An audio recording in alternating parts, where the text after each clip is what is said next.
Hi అండి. కోడిగుడ్లు, ములక్కాయ, ఉల్లిపాయ వేసుకుని పులుసు పెట్టుకుందాం. చింతపండు పులుసు అండి తీసుకున్నట్టు పెట్టుకున్నా. చేసుకునే విధానం మీకు చూపిస్తాను. మీరందరూ బాగుండాలని మనస్ఫూర్తిగా కోరుకుంటున్నానండి. మన ఛానల్ లైక్ చేయండి, షేర్ చేసుకోండి, సబ్స్క్రైబ్ చేసుకోండి ఫ్రెండ్స్. నన్ను సపోర్ట్ చేయండి ఫ్రెండ్స్. చేసుకుందాం.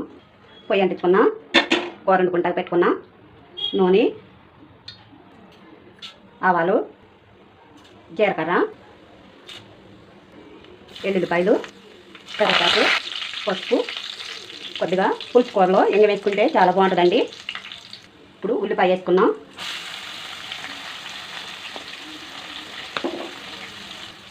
పచ్చిమిరకాయలు కలపెట్టుకున్నాం. దోరగా వేయాలండి. ములక్కాయలు కాడేసుకున్నాం.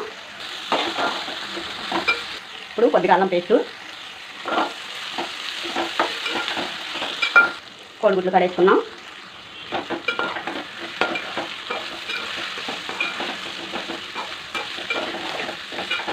కాసేపు ఇట్లా మగ్గనిద్దాం. మూత పెట్టుకున్నాం. తీసుకున్నామండి. ఉప్పు కారం వేసుకున్నాం. ఉప్పు, కారము, ఇంకా కొద్ది కారం కలబెట్టుకున్నాం. గుడ్లు చిరుగుతాయండి, జాగ్రత్తగా కలబెట్టుకోవాలి. ఈ ఎండాకాలం ఇట్లా పులుసులు పెట్టుకుంటే చాలా బాగుంటుంది. ఇప్పుడు చింతపండు పులుసు, ఇంకా కొన్ని వాటర్ కలబెట్టుకొని మూత పెట్టుకున్నాం.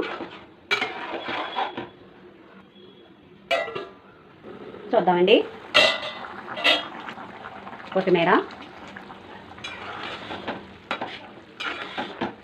ఇంకా 5 నిమిషాలు ఉడికిద్దామండి. అదే మూత పెట్టుకున్నాం. చూద్దాము.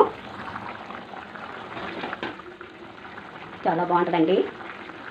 ఈ ఎండలో ఇలా పులుసు పెట్టుకోవాలి.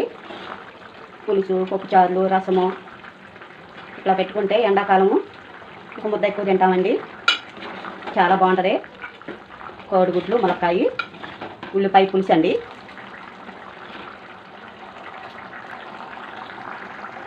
ఉడికిందండి. బౌల్లో తీసుకుని చూపిస్తాను. ఇదిగోండి కోడిగుడ్డు, ములక్కాయ, ఉల్లిపాయ పులుసు అండి. చాలా బాగుంటుంది. మీకు నచ్చింది అనుకుంటున్నా. నచ్చితే ఒక లైక్ చేయండి, షేర్ చేసుకుని సబ్స్క్రైబ్ చేసుకోండి ఫ్రెండ్స్.